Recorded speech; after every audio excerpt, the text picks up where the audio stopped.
नमस्कार, good morning, Radhe Radhe. आप सभी का फ्यूचर कोचिंग क्लासेस में बहुत बहुत स्वागत है। तो दोस्तों, कैसे हैं आप? आशा करता हूं कि आप स्वस्थ होंगे, मस्त होंगे और पढ़ रहे होंगे। पढ़ते रहिए, करंट अफेयर संगम सीरीज की देखते रहिए। करंट अफेयर की संगम सीरीज दोस्तों आपके एग्जाम के लिए बहुत ही महत्वपूर्ण होती है। इसमें दोस्तों स्टैटिक जीके का जो महत्वपूर्ण टॉपिक होता है उसको हम डिस्कस करते हैं। साथ में एक ब्रह्मास्त्र क्लास रखी जाती है। क्या रखी जाती है? एक ब्रह्मास्त्र क्लास रखी जाती है जो आपके एग्जाम के लिए बहुत ही महत्वपूर्ण होती है। तो आइए आज देखते हैं ब्रह्मास्त्र की क्लास में क्या रखा गया है। वहां तक पहुंचने के लिए हमें कुछ महत्वपूर्ण क्वेश्चनों से गुजरना होगा। तो दोस्तों, यह क्वेश्चन पिछली क्लास में पूछा गया था, बहुत ही महत्वपूर्ण क्वेश्चन था और बहुत से दोस्तों ने इसका आंसर भी दिया था। तो आइए देखते हैं क्वेश्चन में क्या कहा गया था और दोस्तों ने जो आंसर दिया था वो सही था या गलत था। तो दोस्तों, पूछा गया था वुमेन्स प्रीमियर लीग 2023 का खिताब किसने जीता है?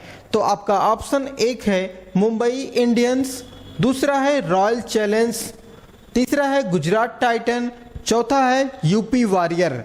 तो इन चारों टीमों में से कौन सी टीम जीता है यह खिताब? तो जीता है मुंबई इंडियंस। तो बहुत से दोस्तों ने इसका आंसर भी बताया था, सही बताया था। अगर से आपने आंसर नहीं दिया था तो आंसर इस क्वेश्चन का ना दोस्तों, अगले क्वेश्चन जो पीछे पूछा जाएगा तो दोस्तों उसका आंसर आप जरूर दीजिएगा। तो आइए कुछ महत्वपूर्ण बातें इससे डिस्कस करते हैं। जैसे आपसे पूछा जाएगा यह खेल दोस्तों कब से कब तक खेला गया? तो दोस्तों 4 मार्च से, डेट बहुत महत्वपूर्ण है, 4 मार्च से 26 मार्च तक यह खेला गया था, अभी 2023 मार्च में। ठीक है, अब बात करें दोस्तों, जीत तो गया है मुंबई इंडियंस, लेकिन पूछा जाएगा मुंबई इंडियंस की कैप्टन कौन थी, कैप्टन कौन थी? हरमनप्रीत कौर, जो महिला टीम की कप्तान है, वही इनकी भी कप्तान थी एमआई की। अब बात करें, एक प्लेयर ऐसा था जो पूरे सीरीज में सबसे महंगा बिका था, तो कौन था प्लेयर था? तो दोस्तों स्मृति मंधाना। स्मृति मंधाना बहुत महंगी प्लेयर के रूप में चुनी गई थी, करीबन 3 करोड़ 40 लाख रुपए में। कितने? 3 करोड़ 40 लाख रुपए में इनको खरीदा था। किसने? आरसीबी ने खरीदा था, आरसीबी ने खरीदा था। क्लियर है इतनी बातें? चलिए कुछ महत्वपूर्ण फैक्ट आपसे पूछा जाएगा तो आप भूलेंगे नहीं। जैसे पूछा जाएगा ऑरेंज कैप किसको मिला था? ऑरेंज कैप मिलता किसको है? जो प्लेयर सबसे ज्यादा रन मारता है तो दोस्तों उसको मिलता है ऑरेंज कैप। 345 रन मारा है किसने दोस्तों? Mag Lanning. मैग लैनिन ये ऑस्ट्रेलिया के प्लेयर है जिन्होंने इतना रन मारा है। और पूछा जाएगा पर्पल कैप किसको मिला है? ऐसा प्लेयर जो अपनी बॉलिंग से दोस्तों सबसे अधिक विकेट लेता है उसको मिलता है पर्पल कैप। तो पर्पल कैप मिला है दोस्तों हेले मैथ्यूज, जिन्होंने 16 विकेट लिया था इस श्रृंखला में। इमेजिंग प्लेयर, ऐसा प्लेयर जो दोस्तों रुख बदल दे, मैच का रुख बदल दे, तो यास्तिका भाटिया ने दोस्तों 214 रन बनाया था, इन्होंने मैच का रुख बदल दिया था। अगला बात करें मोस्ट वैल्यूएबल प्लेयर, ऐसा प्लेयर जो दोस्तों टीम में अगर से खड़ा रहे तो अपनी टीम को लास्ट तक जिताने का प्रयास करेगा। तो दोस्तों हेले मैथ्यूज थी जिनको मिला है पर्पल कैप। तो दोस्तों इन्होंने 271 रन भी मारा था और 16 विकेट भी लिया था। इतनी बातें क्लियर हो गई। चलिए अगले क्वेश्चन पे चलते हैं। आज की श्रृंखला का पहला क्वेश्चन पूछा गया है केरल का सर्वोच्च नागरिक सम्मान क्या है दोस्तों? केरल ज्योति। दोस्तों कौन पाया है या किसको मिला है? तो आपका ऑप्शन एक है एमटी वासुदेव नायर, दूसरा है दास बीजू, तीसरा है टी माधव मेनन, चौथा है टॉम चेरी, एन पिल्लई। तो इन सभी में से दोस्तों किसको मिला है यह केरल का सर्वोच्च सम्मान केरल ज्योति? आंसर तो आपका दोस्तों होगा एमटी वासुदेव नायर। ये दोस्तों मलयालम किस भाषा के लेखक हैं? मलयालम भाषा के, मलयालम, ठीक है, भाषा से संबंध है इनका और ये साहित्य का बहुत अच्छा इनको नॉलेज है। और इनको दोस्तों मिला भी है पुरस्कार, ज्ञानपीठ पुरस्कार पा चुके हैं ये कौन सा पुरस्कार? ज्ञानपीठ पुरस्कार पा चुके हैं और साहित्य अकादमी पुरस्कार भी पा चुके हैं ये यमटी वासुदेव नायर जी। कुछ महत्वपूर्ण बातें आपसे साझा करेंगे केरल के बारे में। तो केरल है कहाँ पे? तो आपको मैप याद होगा इंडिया का। अब केरल यहाँ पे है, जिसे मालाबार तट के नाम से भी जाना जाता है। कौन सा? मालाबार तट के नाम से जाना जाता है। केरल के अगर से सीएम पूछा जाता है, सीएम मुख्यमंत्री कौन है? पिनरई विजयन जी हैं। कौन है? पिनरई विजयन जी हैं, मुख्यमंत्री हैं। और यहाँ पे एक बंदरगाह है, कोचीन बंदरगाह, जिससे दोस्तों अरब सागर की रानी भी कहा जाता है। तो अरब सागर कहाँ पे है? ये जो एरिया है दोस्तों, इसे अरब सागर कहते हैं। और यहाँ पे जो एरिया है इसे कहते हैं बंगाल की खाड़ी कहते हैं। इतनी बातें क्लियर हो गई। अब देखते हैं केरल की एक बहुत ही प्रमुख नदी है दोस्तों, जो बहुत बार एग्जामों में पूछा गया है, पेरियार नदी। पेरियार नदी कहाँ पे बहती है? केरल राज्य में बहती है। और पूछा जाएगा आपसे, केरल में हो गया पेरियार नदी, और केरल का प्रमुख त्यौहार कौन सा है? तो दोस्तों एक बहुत महत्वपूर्ण त्यौहार है ओणम। ओणम त्यौहार मनाया जाता है। और दोस्तों कौन सा मनाया जाता है त्यौहार? आप भूलेंगे नहीं, अट्टुकल पोंगल। कौन सा? अट्टुकल पोंगल त्यौहार मनाया जाता है। कहाँ पे? केरल में मनाया जाता है। ठीक है, इतनी बातें तो आप केरल से भूलेंगे नहीं, हमें विश्वास है। तो चलिए चलते हैं अपने अगले क्वेश्चन पे। तो कहा गया है हाल ही में प्रधानमंत्री नरेंद्र मोदी जी ने व्हाइट फील्ड आरपुरम मेट्रो, एक नाम है मेट्रो का, व्हाइट फील्ड आरपुरम मेट्रो लाइन का उद्घाटन किया है। तो यह किस राज्य में है? तो दोस्तों आपका ऑप्शन एक है केरल, दूसरा है तमिलनाडु, तीसरा है आंध्र प्रदेश, चौथा है कर्नाटक। तो इन चारों राज्यों में से किस राज्य में यह मेट्रो बनेगा दोस्तों? तो आंसर तो आपका हो जाएगा दोस्तों, कौन सा? क्वेश्चन नंबर दूसरे का कर्नाटक है। चौथा ऑप्शन आपका सही हो गया, कर्नाटक। कर्नाटक के मुख्यमंत्री की बात करें तो बसवराज बोम्मई जी हैं, जिन्होंने दोस्तों यह काम में सहयोग दिया भारत सरकार का। अब कुछ महत्वपूर्ण बातें, जैसे कर्नाटक की स्थापना पूछी जाती है तो 1 नवंबर 1956 को कर्नाटक राज्य की स्थापना हुई थी।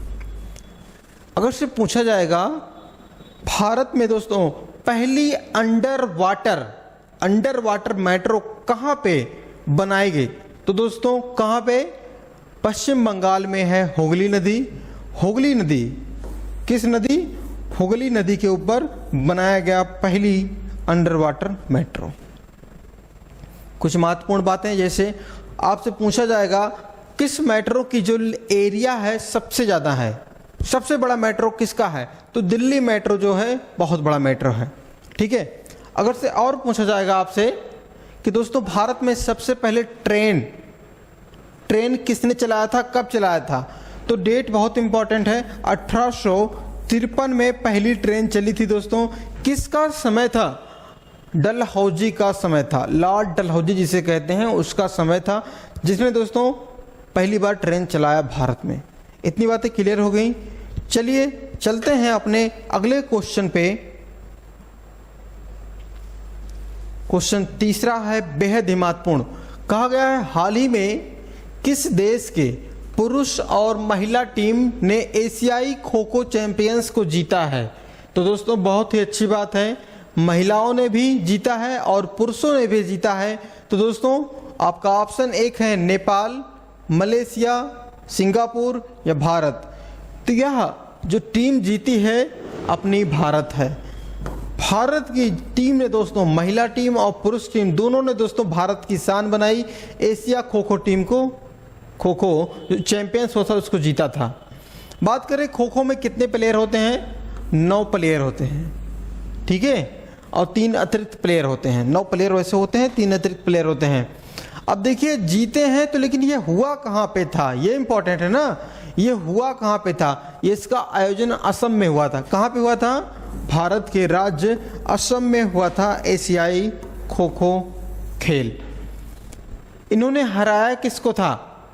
नेपाल को हराया था। किसको हराया था? नेपाल की टीम को हराया गया था। वही बात करें दोस्तों पुरुष टीम ने दोस्तों नेपाल को जब हराया था तो कितने अंक से हराया? 6 अंक से हराया था। ये इंपॉर्टेंट है, कितने अंक से हराया? 6 अंक से। वही बात करें महिला टीम ने दोस्तों, महिला टीम ने बहुत बुरी तरह से हरा दिया था। किसको? नेपाल की टीम को करीबन दोस्तों 33 अंकों से हरा दिया था महिला टीम ने। क्लियर है इतनी बातें? ठीक है, चलिए ठीक है, अगले क्वेश्चन पे चलते हैं। क्वेश्चन चौथा है, बहुत ही महत्वपूर्ण क्वेश्चन। कहा गया है कौन सा देश ब्रिक्स न्यू डेवलपमेंट बैंक में शामिल हुआ है? ब्रिक्स के साथ साथ न्यू डेवलपमेंट बैंक में भी शामिल हुआ है, कौन सा देश? तो आपका ऑप्शन 1 है ईरान, दूसरा है सऊदी अरब, तीसरा है मिस्र, चौथा है कतर। तो इन चारों देशों में से कौन सा देश है जो शामिल हो चुका है ब्रिक्स में? तो दोस्तों अभी मिस्र ने दोस्तों शामिल होने के लिए घोषणा की है। कहाँ पे? ब्रिक्स में। तो ब्रिक्स में अगर से पूछा जाएगा कितने देश हैं, तो दोस्तों नाम देखिए BRICS। तो अगर से पूछा जाएगा B से ब्राज़ील, R से रसिया, I से इंडिया, C से चाइना, S से साउथ अफ्रीका। तो ब्रिक्स में अगर से पूछा जाए कितने देश थे तो 5 देश थे। अब शामिल होने के लिए कौन आ रहा है? मिस्र आ रहा है। अब न्यू डेवलपमेंट बैंक की बात आती है दोस्तों। जो न्यू डेवलपमेंट बैंक है दोस्तों, यह ब्रिक्स का ही हिस्सा है। किसका हिस्सा है? ब्रिक्स का ही हिस्सा है। अगर से पूछा जाएगा न्यू डेवलपमेंट बैंक की स्थापना कब हुई थी? 2014 में स्थापना हुई थी। वही बात की जब ब्रिक्स की कब स्थापना हुई थी तो सन 2009 में बात बनी थी। कौन सा? सन 2009 में बना था कौन?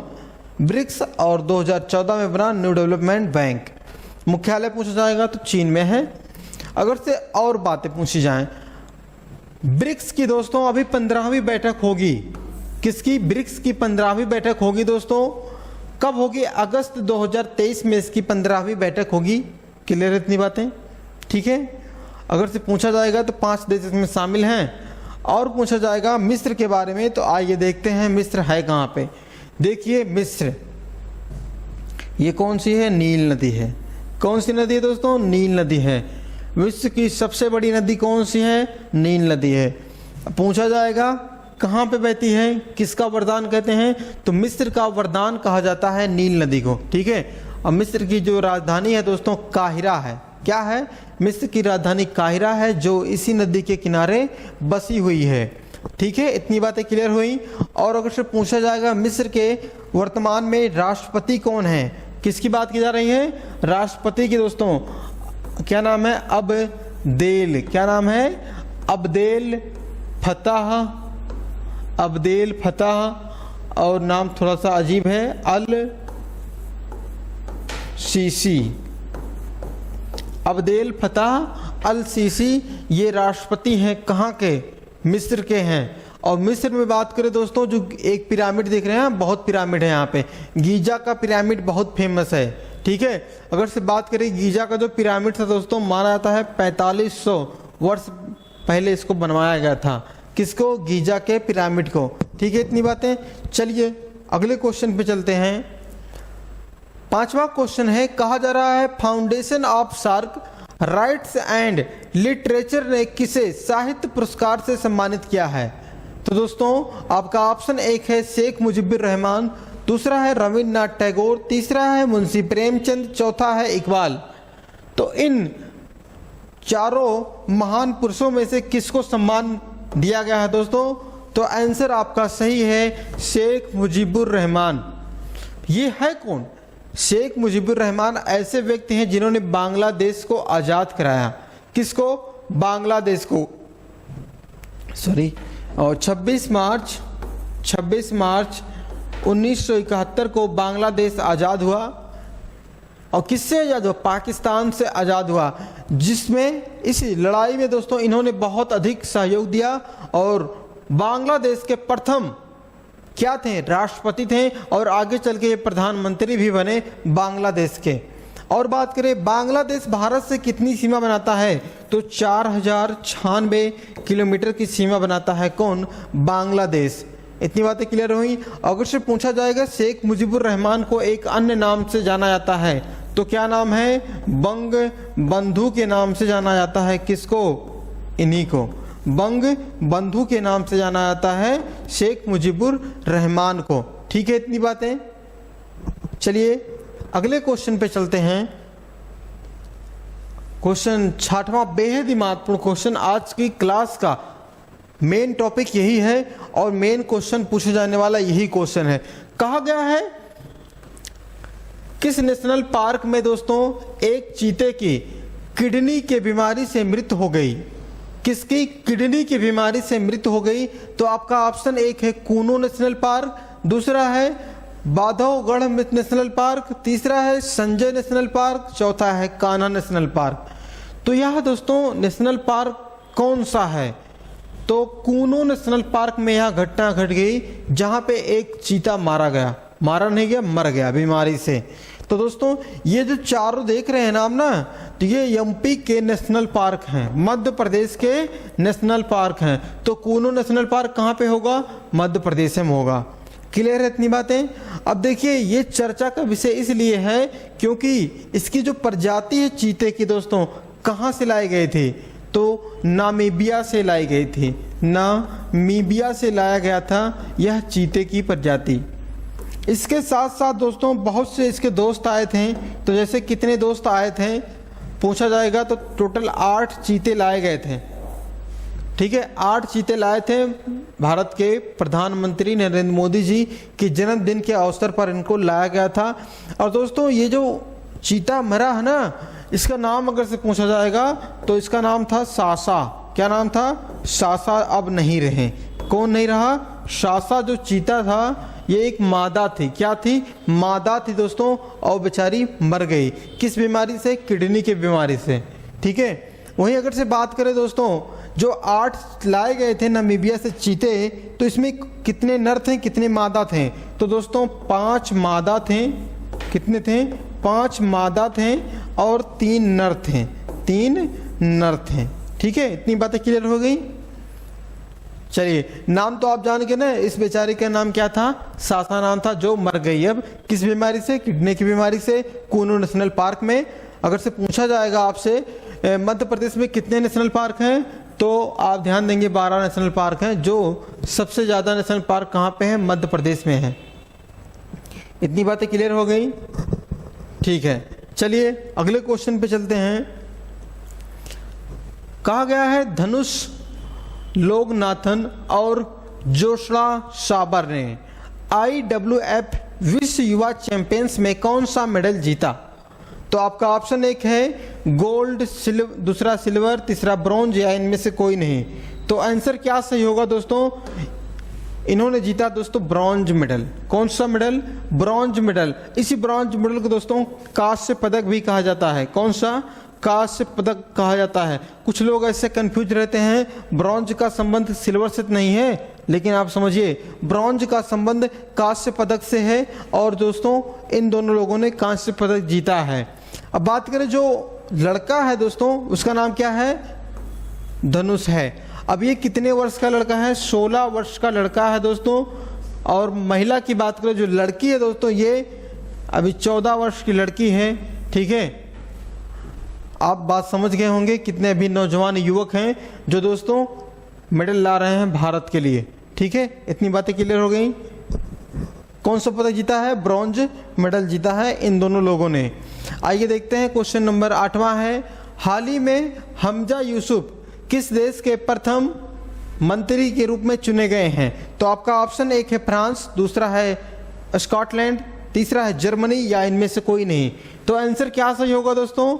ये चुने गए हैं दोस्तों स्कॉटलैंड के। ये दोस्तों प्रथम मुस्लिम हैं और बहुत सबसे युवा भी क्या है? मंत्री के रूप में चुने गए हैं। कहाँ के? स्कॉटलैंड के। इतनी बातें क्लियर हैं। तो आइए मैप में देखते हैं स्कॉटलैंड है कहाँ पे। स्कॉटलैंड दोस्तों किसका भाग है? यूनाइटेड किंगडम का भाग है। किसका भाग है? यूनाइटेड किंगडम का। तो यूनाइटेड किंगडम में कौन कौन से देश आते हैं ये इंपॉर्टेंट है। तो देश पहले आप देखेंगे, स्कॉटलैंड है, इंग्लैंड है, आयरलैंड है और वेल्स है। 4 देश आते हैं यूनाइटेड किंगडम में, ठीक है। आप बोलेंगे नहीं, स्कॉटलैंड, इंग्लैंड, आयरलैंड, उत्तरी आयरलैंड भूलिएगा मत, और वेल्स हैं। ये 4 देश आते हैं यूनाइटेड किंगडम में। यूनाइटेड किंगडम दोस्तों अगर से बात करें तो ये यूरोपीय संघ का हिस्सा नहीं है।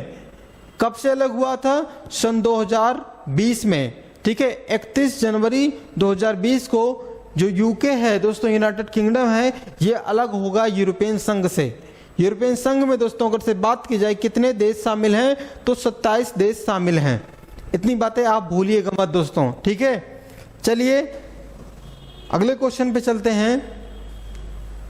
क्वेश्चन 9वां है, हाल ही में गेटवे ऑफ इंडिया से एलिफेंटा गुफा तक तैरने वाले पहले व्यक्ति कौन बन गए हैं? तो आपका पहला ऑप्शन है विमल कपूर, दूसरा है बी गोप कुमार, तीसरा है कृष्ण प्रकाश, या इनमें से कोई नहीं।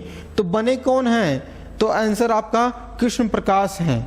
कृष्ण प्रकाश जी एक आईपीएस भी हैं। क्या है दोस्तों? आईपीएस हैं, ठीक है। और ये दोस्तों कितनी दूरी को तय किया है दोस्तों इन्होंने? ये दोस्तों 6 घंटे में, कितने घंटे में? 6 घंटे में दोस्तों इन्होंने 16.2 किलोमीटर की दूरी तय की है। कहां से कहां तक? गेटवे ऑफ इंडिया से एलिफेंटा गुफा तक। क्लियर है इतनी बातें? अब समझते हैं कुछ महत्वपूर्ण बातें, जैसे गेटवे ऑफ इंडिया जो दोस्तों, इसकी स्थापना क्यों कराई गई थी और कब इसका निर्माण पूरा हुआ? तो दोस्तों आपको याद होगा 1911 में कौन आया था? किंग जॉर्ज पंचम। कौन दोस्तों? जॉर्ज पंचम थे, ठीक है। जॉर्ज पंचम आए थे भारत में टहलने के लिए, और दोस्तों उन्हीं के आने के उपलक्ष्य में, या मतलब आने की जो यात्रा किए थे उसी की खुशी के मारा लोगों ने क्या बनवा दिया दोस्तों? गेटवे ऑफ इंडिया, ठीक है। अगर से पूछे इसका निर्माण कार्य कब तक पूरा हो गया, तो यह 1924 में कंप्लीट हो गया, ठीक है। अगर से एक नाम और आया एलिफेंटा गुफा की। एलिफेंटा गुफा की बात करें दोस्तों, इसको यूनेस्को विश्व धरोहर में शामिल किया गया है। कब शामिल किया गया? एलिफेंटा गुफा को 1987 में दोस्तों यूनेस्को विश्व धरोहर में शामिल किया गया है, जहां पे भोलेनाथ के लिए बहुत प्रसिद्ध है यह एलिफेंटा गुफा, जिसको 1987 में यूनेस्को विश्व धरोहर में शामिल किया गया था। याद हो गया इतनी बातें? आगे चले दोस्तों, ठीक है। क्वेश्चन 10वां है, पूछा गया है हाल ही में एनडीटीवी ने किसे गैर कार्यकारी अध्यक्ष के रूप में नियुक्त किया है? तो आपका ऑप्शन 1 है मोहित जोशी, दूसरा है यूके सिन्हा, तीसरा है सिद्धार्थ मोहंती, या इनमें से कोई नहीं। तो यह कौन व्यक्ति है दोस्तों जिनको नियुक्त किया गया है एनडीटीवी के तौर पे? तो दोस्तों यूके सिन्हा जी को नियुक्त किया है एनडीटीवी ने।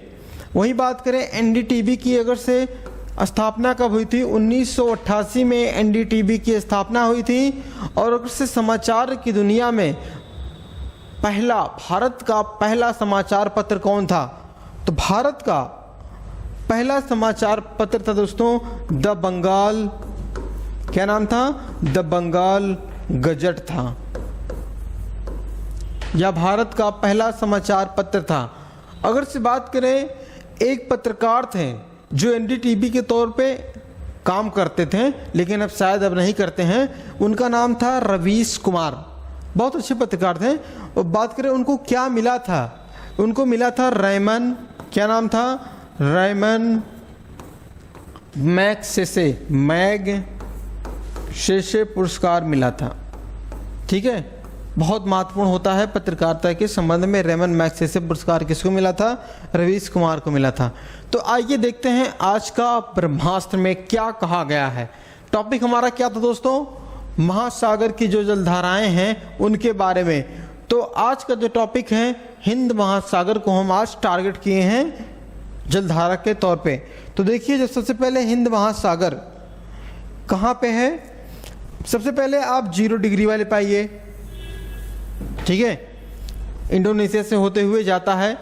और उसके बाद 23.5 डिग्री उत्तर से आइए, 23.5 डिग्री उत्तर से जाइए, और 23.5 डिग्री नीचे से जाइए, ठीक है, इतनी बातें। अब समझिए, अब इसी वाले एरिया पे जो 5 वाला होता है, हमने पिछली क्लास में बताया था, जो लोग पिछली क्लास नहीं देखे हैं उनको समझने में बहुत आसानी होगी। इसे डोलड्रम कहते हैं, जहाँ पे बारिश बहुत अधिक मात्रा में होती है इस वाले क्षेत्र में। अब यहाँ पे जब बारिश होती है दोस्तों तो धूप भी बहुत होती है। यहाँ पे क्या होती है? धूप भी बहुत होती है। सूर्य का प्रकाश हमेशा रहता है, 12 घंटे दिन 12 घंटे रात होता है यहाँ पे। ठीक है, इतनी बातें। अब यहाँ से जो धाराएं चलती है दोस्तों, यहाँ से जो धाराएं चलती हैं दोस्तों वह गर्म होती हैं। क्या होती हैं? गर्म होती हैं। अगर से कोई जलधारा यहाँ से निकली है, ऐसे निकली है, क्या होगी? वह गर्म होगी। अब देखिए गर्म होगी तो आइए देखते हैं कौन सी जलधारा गर्म है। सबसे पहले मोजाम्बिक और अंगुलहास। अब यहाँ से एक जलधारा निकली दोस्तों, जब यहाँ पहुंची मेडागास्कर के पास। कहाँ पे? देखिए छोटा सा देश है मेडागास्कर। मेडागास्कर के पास पहुंची तो एक चला जाता है इस साइड से, मेडागास्कर के इस साइड से। 2 भागों में यह धारा बढ़ जाती है। एक धारा को मेडागास्कर धारा कहते हैं, एक धारा को कहते हैं मोजाम्बिक धारा कहते हैं। दोनों क्या है? गर्म जलधारा है। जब दोनों आके एक स्थान पे मिल जाती हैं तो उसे अंगुलहास जलधारा कहा जाता है। क्लियर है इतनी बातें? चलिए देखते हैं अगला कौन सा जलधारा है जो ठंडा जलधारा है। वेस्ट ऑस्ट्रेलियन जलधारा, मतलब पश्चिमी ऑस्ट्रेलिया। ऑस्ट्रेलिया के जो पश्चिम में जलधारा होती है वह ठंडी जलधारा होती है, जिसके कारण से ऑस्ट्रेलिया में मरुस्थल हैं सैंडी, गिब्सन और विक्टोरिया। तो देखिए ऑस्ट्रेलिया छोटा सा भाग आपको इस कोने में दिख रहा होगा। जब यही गर्म जलधारा इधर से आती है तो यहाँ पहुँचते पहुँचते ठंडी हो जाती है। जो ठंडी हो जाती है तो इस कारण इसी वाले एरिया में मरुस्थल का निर्माण हो गया। ठीक है, इतनी बातें क्लियर हो गई। चलिए आज के रिवीजन करते हैं पिछली क्लास में जो हमने पढ़ा था। तो क्या पढ़ा था? कहा गया था हाल ही में रूस ने किस देश में परमाणु हथियार तैनात करने की घोषणा की है? तो आंसर क्या था? बेलारूस था। दूसरा क्वेश्चन में कहा गया था हाल ही में रिलायंस इंडस्ट्री ने किसे अपना CFO नियुक्त किया है? तो श्रीकांत वेंकटाचार्य जी को नियुक्त किया गया है। क्वेश्चन तीसरा था हाल ही में सरकारी बैंक ने रूस के प्रोजेक्ट में अपनी साझेदारी SBI को बेची है। तो वह कौन सा बैंक था? केनरा बैंक था। क्वेश्चन चौथा है आरावली ग्रीन वाल प्रोजेक्ट का उद्घाटन किसके द्वारा किया गया दोस्तों? तो ये कौन थे? भूपेंद्र यादव जी थे। क्लियर है। पांचवा क्वेश्चन था मुख्यमंत्री वृक्ष संपादन योजना किस राज्य से शुरू हुई दोस्तों? तो यह दोस्तों कौन सा राज्य था? छत्तीसगढ़ राज्य था। कौन सा? छत्तीसगढ़ राज्य के द्वारा शुरू की गई क्या दोस्तों? मुख्यमंत्री वृक्ष संपादन योजना। ठीक है, अगर से बात करें छत्तीसगढ़ के मुख्यमंत्री कौन है? भूपेंद्र बघेल जी हैं। कौन है? भूपेश बघेल जी हैं। क्वेश्चन छठवां है मिर्गी जागरूकता का दोस्तों बैगनी दिवस कब मनाया गया? तो दोस्तों कौन सा दिवस था? 26 मार्च था। 26 मार्च को मनाया गया था। तो आइए देखते हैं, यह क्वेश्चन आपके लिए रखा गया है और पूछा क्या गया है क्वेश्चन में। कहा गया है हाल ही में किसने राष्ट्रीय रेबीज नियंत्रण कार्यक्रम को लॉन्च किया दोस्तों? तो आपका ऑप्शन पहला है केंद्र सरकार, दूसरा है हरियाणा सरकार, तीसरा है राजस्थान सरकार या चौथा केरल सरकार। तो दोस्तों किसके द्वारा राष्ट्रीय रेबीज नियंत्रण कार्यक्रम को लॉन्च किया गया? तो आज की श्रृंखला बेहद ही महत्वपूर्ण रही। आप लोग बने रहें। बहुत बहुत धन्यवाद वीडियो को पूरा देखने के लिए। वीडियो अच्छा लगा होगा तो लाइक करिए, वीडियो को शेयर करिए, चैनल को सब्सक्राइब करिए और मिलते हैं दोस्तों नए टॉपिक में, नए क्लास में। तब तक के लिए नमस्कार, धन्यवाद।